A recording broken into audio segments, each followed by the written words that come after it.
We speak with Paul Valone from the US pro-gun advocacy group Grassroots North Carolina. While Australia does not have a pro-gun Second Amendment, the GRNC shows how to put pressure on politicians using the political system, which is something we can all do here.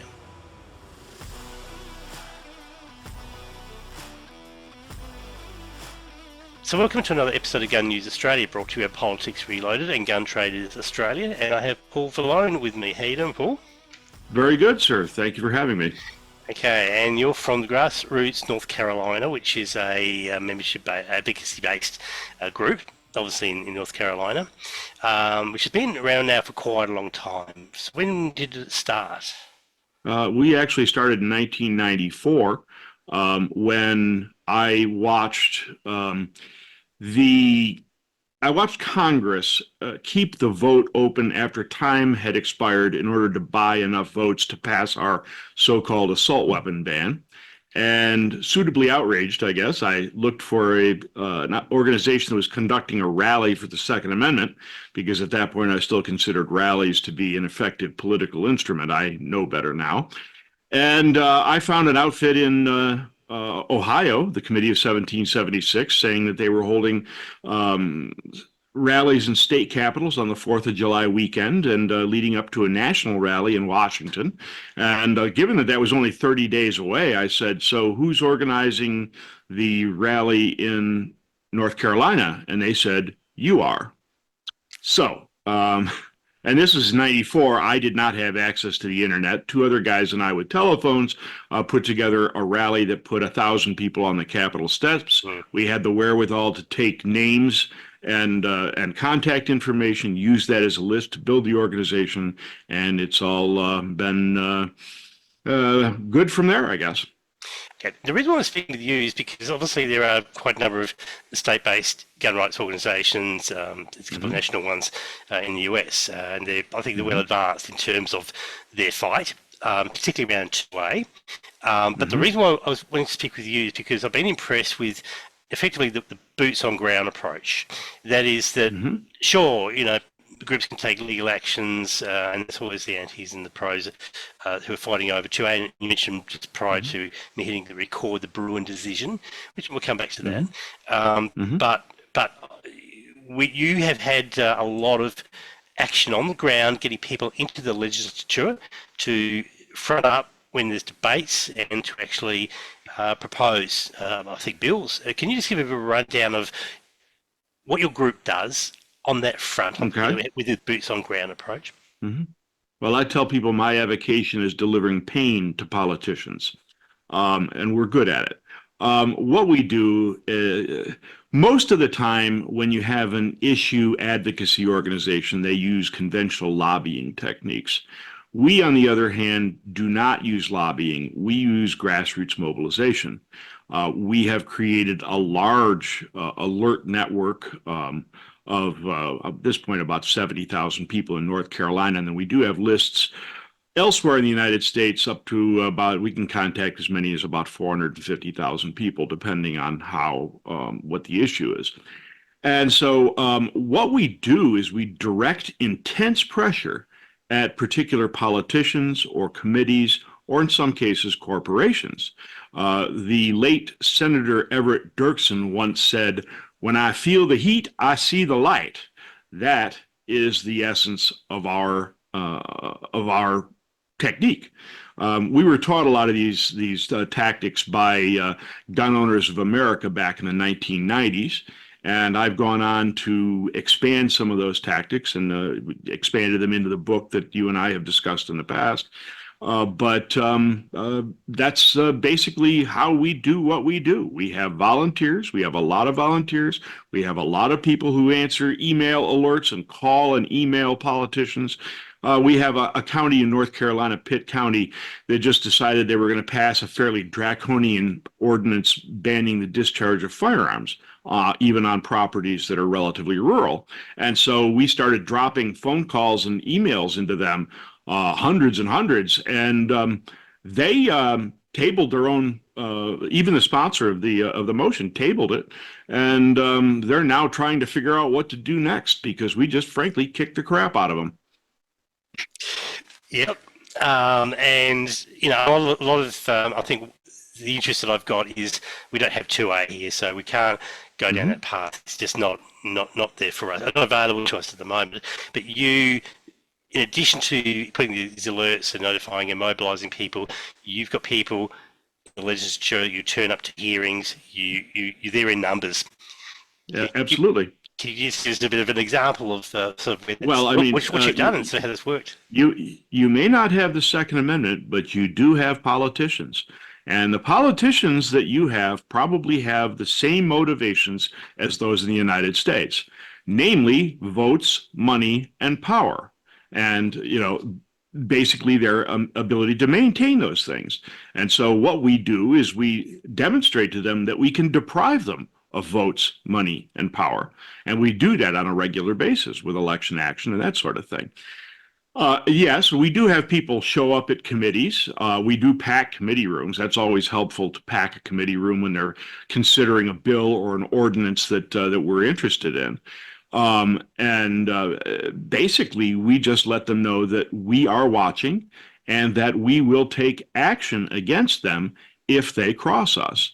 One of the things that a lot of gun rights organizations, even in the United States, do wrong is that they have a very active legislative agenda, but they don't do election action. And election action is what puts teeth into the legislative agenda. Only when you are politically feared will you be politically respected. And only if you can well, let's put it this way. A politician typically says, well, I'd rather get one well-written letter than 1,000 emails. Well, that's true. Actually, he'd probably rather not even get the one well-written letter so he can screw you with impunity. But he would rather get one letter than 1,000 emails because 1,000 emails imply organization.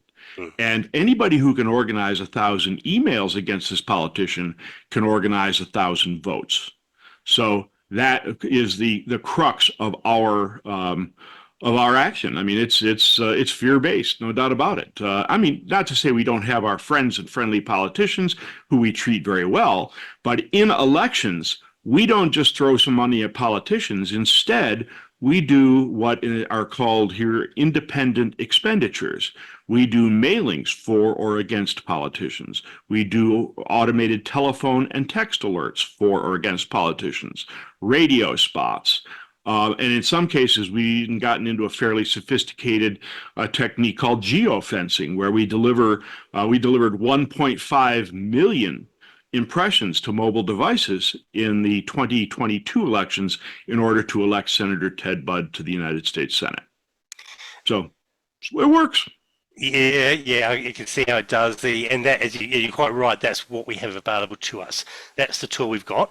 Not interested in what we don't have. I'm interested in what we do have. And gee whiz, that's an amazing little sophistication.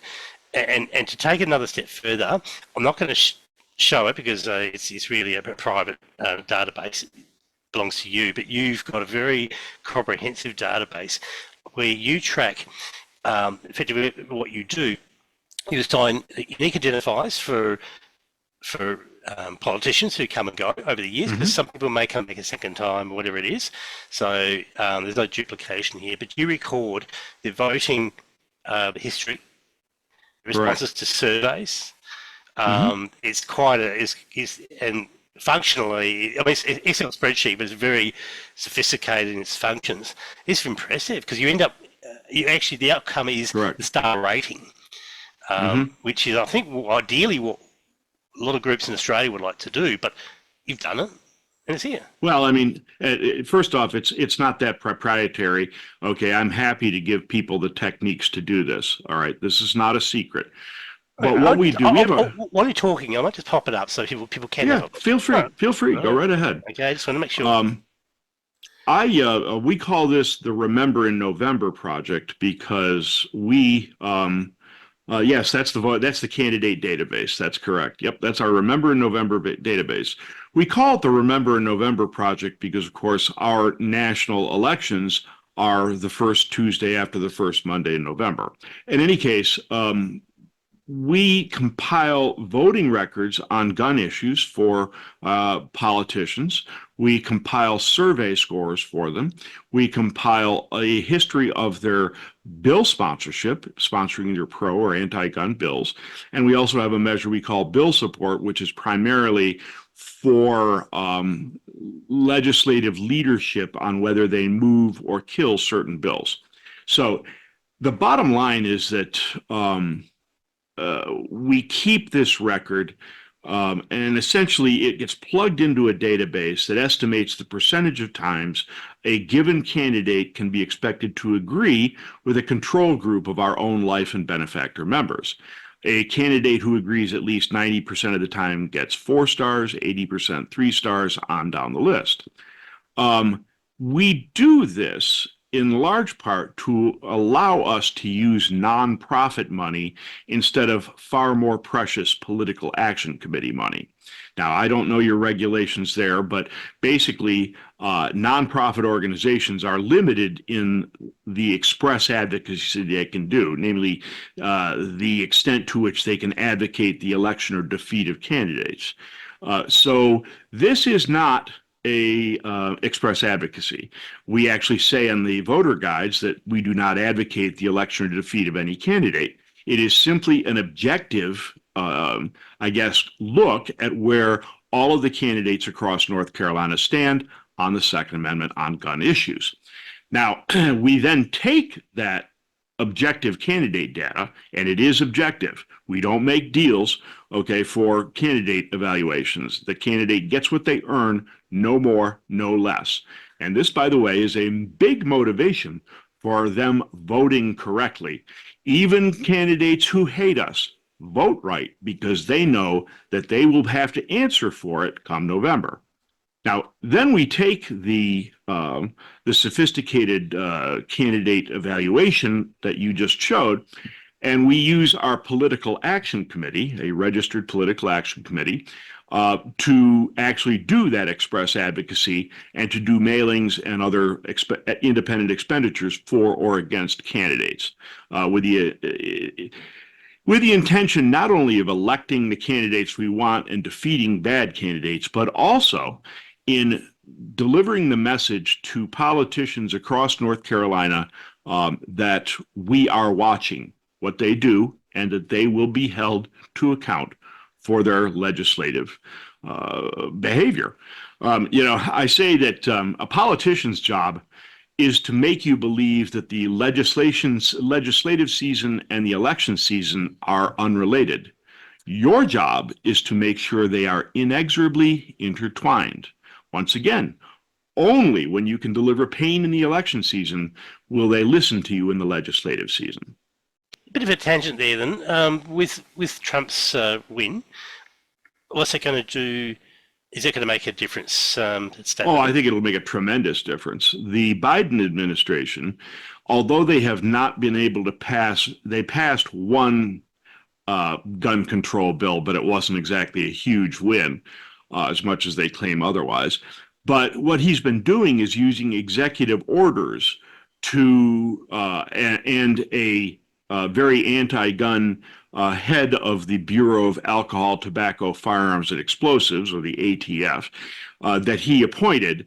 They are using those executive orders and rulemaking, not even lawmaking, but rulemaking, to try and restrict things like pistol stabilizing braces on AR-15 style pistols, 80% lowers, or what they like to call ghost guns, where you can, it's perfectly legal for you in the United States, and always has been, to build your own firearm. So there are companies that sell kits that allow you to do that. They've been trying to ban those.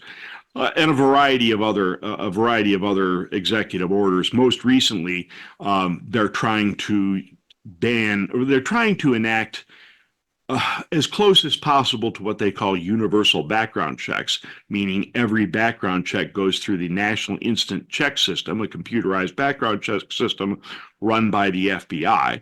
They're trying to make sure that they capture as many private transactions as possible because, quite frankly, the ATF is compiling an illegal gun registry using the National Instant Background Check System.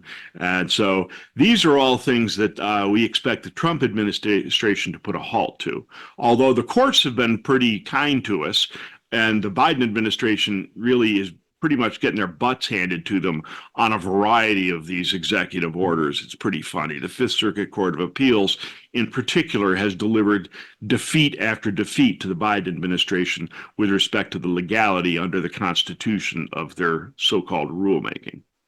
Which is where a Trump victory really matters for the appointment of judges. Oh, absolutely. Absolutely. I would expect that he will appoint a new head to the Bureau of Alcohol, Tobacco, and Firearms. Of course, there's a significant contingent that wants him to abolish the ATF, but I personally don't think that's likely to happen. But we will see all of the efforts that the Biden administration has used to try and undermine the Second Amendment and gun ownership, short of actually lawmaking by Congress. I think those things will be reversed. I think they've even got a gun safety office or something, or gun control office in the White House, haven't they? Yes, they do. It's the I forgot what the name of it is, but basically they have a policy making, gun control policy making organization. You're right, run out of the White House, and they've pretty much recruited all of the usual suspects. That is a worry. I mean, certainly for us that we could see, because there's some loosely, poorly organised but cashed up organisations in Australia that are on that side of politics. Mm-hmm. And if they manage to get something in Canberra, which is our, where our sort of federal parliament house is, then that would be a worry. You mentioned before PACs, the Political Action Committees. We in Australia, and it's been a bit sporadic. We've got donation laws in some states. Some are quite stringent, some are quite loose. But I can see us moving down that path.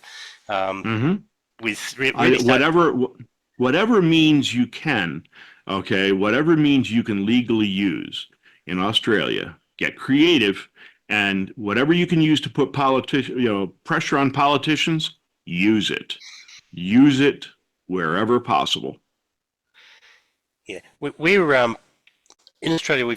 There's two main sides of politics. You've got what we call the Labor Party, which is left wing, and you've got your socialist elements, and then all that. And we've got also, and this is going to, I guess, be a bit of a challenge to understand why, but our conservative government, Australia, is called the Liberal Party. Right, so, okay. Yeah. So I mean, in fairness, I call myself a liberal, a Jeffersonian liberal in the classic sense. Classically liberal is different than what the liberals call themselves now in the United States. Yeah, I mean, they've moved. Unfortunately, the Liberal Party in Australia's moved away from being a true conservative party as it was in the 50s and 60s when I think we had real conservative values, and it's gone left. It's gone soft, as we've seen a lot of parties. So it's the whole environment that we're in at the moment is sort of not friendly to shooters. And there's been efforts through getting people elected, through the establishment of groups, and nobody's broken through yet. I mean, we've had some wins along the way, but it's sort of like swimming against the tide. That's what I would also note, by the way, that you don't need huge raw numbers to make a difference in the political arena. If you have a cadre of very devoted people, all right, who can make a lot of noise and generate a lot of buzz, then you can make a difference with far smaller numbers than you might believe. Yeah, I use the adage that you can think your way out of a problem. Yeah, and it's a matter of will and planning. Here's a classic example in our case. When we put out a legislative alert for a given committee or certain politicians, I send a copy and paste list of the email addresses for all the targets to all of our people. Now, those people may or may not live in the district of that politician. And the politicians, of course, are always going, well, I only want to hear from the people in my district. Well, I don't do that. I deliberately have everybody contact the politician, not just the people in their districts, because they can, if they really want to, they can sort out from the 500 emails they just got which ones are constituents and which ones aren't. But they know that they're going to get blasted by a lot of people. And they might see it being unfair or unsportsmanship or whatever it is, but I'm afraid that's the game they've actually participated in anyway. Can I give you let me give you a recent example. Last year, we got our pistol purchase permit system repealed. This was a leftover Jim Crow law from the early 20th century that some of our sheriffs we have county sheriffs here, and some of the county sheriffs were using to obstruct people from buying handguns. So we got it repealed. The woman who made the female legislator, who's not always our friend, she's a Republican, but kind of a marginal Republican, she actually made the motion to accept for favorable report to pass the bill out of committee because she said she wanted to end all of the emails she was getting. Oh, that's wonderful. That's a good story. I think you just really motivated me on that front, actually. Now, it's can't help but notice you've on the shelf behind you, which is your book, which is that one, The Rules for Anti... Yep. It's not just it's turning up properly. I heard about this first through Tom Gresham's program, Gun Talk. We think you interviewed, and I was very keen to actually go through it, and I did. I think there's about 2 or 3 copies which I've given to other people. And look, it's interesting you call it a practical handbook for defeating leftism, because even the title, Rules for Anti-Radicals, was based on a book by the left-wingers themselves. So you're taking a look out of the book. Yep. My backdrop is shameless self-promotion. I will admit that. You go through, and I'm just reading from the back here. The risk of being indoctrinated by by Marxist teachers, being fed up, gun owners being fed up with banning guns and the rights infringed. You've got here employees whose jobs are threatened by leftism, which given the environment we're in at the moment, is quite real, and it's not just within government. You mentioned corporations before. It's scary that some of the path that some of those are going down, and obviously just the whole. And this is you're ahead of your time here because you start talking about anyone sick of woke lunacy. Yeah, basically, I mean, I've learned tricks over the past 30 years to defeat the left. I mean, the leftists are the ones pushing gun control in the United States as they want to disarm everybody worldwide. Because, of course, a disarmed citizenry is much easier to control. So I took those techniques and I put them into a book, and you're right, Rules for Anti-Radicals is a play on Saul Alinsky's book, Rules for Radicals, which has been the handbook for the left in taking over our society for the last 50 years, hijacking American society. So Rules for Anti-Radicals is, I do cite Saul Alinsky's 13 rules. And you know what? The guy might have been a jerk, but he wasn't wrong about what motivates people and what wins. And so I've cited those. I've cited examples on how they can be used for the conservative movement. And I have expanded on that considerably to give people the tools and tactics that we have used to beat the left effectively for the last 30 years. And so it's, I encourage, basically my goal is to get the word out to as many people worldwide as possible that you can win these battles, but you have to be organized and you have to be disciplined in how you go about doing it. If I don't mind saying, it's a good book. It's actually, I read Thank you. it sort of 1.5 times. We coming out to our summer now where I'm going to be taking this out of the deck and having I'll another tell read. people right now, if anybody wants it, it's rulesforantiradicals.com, rulesforantiradicals.com. And I also have a blog up there as well, although the topics probably are more unique to the United States for the blog. The book, I think, you tell me how useful you think it is in your political system. I, I think is highly relevant. As I Okay, said, it good. gets away from the 2A thing. Really, you're coming down to that the interaction with MPs, dealing with their fears, their aspirations, all that sort of stuff. Hmm. That's something we can do. Good. Uh, I'm glad to help, and anybody yeah. who has questions, they can contact me on the site, and I'll be happy to answer questions. Oh, yeah, that's good. I'm just looking at Amazon. It's 4.9 star rating.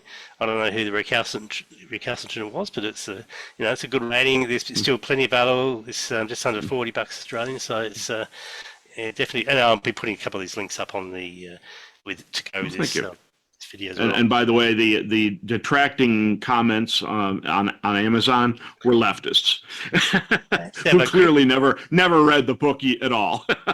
Okay, let's have a bit of a look. There's no 1, 2, or 3 star ratings. It's just there's a couple of 4 star ratings. So unless there's been others taken off, so maybe they've been yeah, kicked off. Who knows? People get, I guess, discouraged. And even my people, especially in some states in the United States that are very left controlled, states like New York and California and New Jersey and Maryland and Hawaii, these places are all run by leftists. They're all, by our standards, relatively restrictive on gun ownership. Um, and people get discouraged, but I can tell you for a fact that you can make inroads. All it requires is that you organize people, that you contact people, you get them behind you, and what you do is you give them very simple things to do, ways they can make their voice heard in just a few minutes. That's when we do our legislative alerts. The idea is that I take this complex legislative process, I give them a very simple one paragraph summary of what they need to do and why, and then I tell them, contact these people, deliver this message, and it's a copy and paste message, or they can use their own message they like.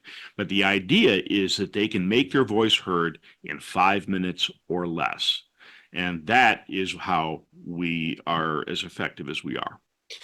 You said it was a lonely business. It definitely is a lonely business, especially, Oh, yeah. I mean, shooters traditionally, we're panel beaters, we drive trucks, we do all these sort of things, and getting involved in politics is a foreign sort of idea for many, and I guess for that reason, a lot of them just don't want to go down that path.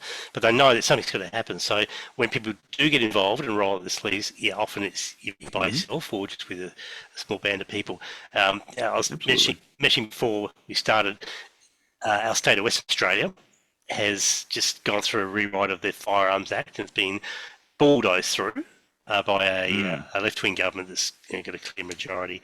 And yeah, a lot of the things that are happening over there could be quite deflating for gun owners. And I mean, for example, the state where I would not move to, regardless of Yeah. what opportunity I had, because I do not want Yeah. what they've got there. And I've seen an article on sort of what's happening. But I gave I it. have a perfect analogy. I have Kevin Starrett is a friend of mine who was trained with me back in the 90s.